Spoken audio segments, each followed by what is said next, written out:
তার শরণ লয় তার বাঞ্ছা পূর্ণ হয়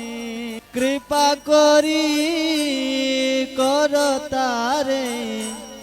বৃন্দাবনবাসী মোর এই অভিলাষ বিলাস কুঞ্জে দিও বাস নয়নে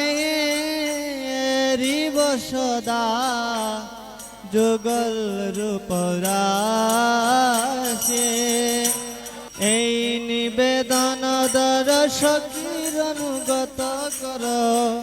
সবাই অধিকার দিয়ে কর নিজ দাসী দীন কৃষ্ণ দাসে কয়ে এই যেন মোর হয় শ্রী রাধা গোবিন্দ প্রেমে সদায় জনবাসী জানি কানি চ পাপানি ব্রহ্ম হত্যাদিকানি চ তানি তানি প্রণশন্তি প্রদক্ষিণ পদে পদে।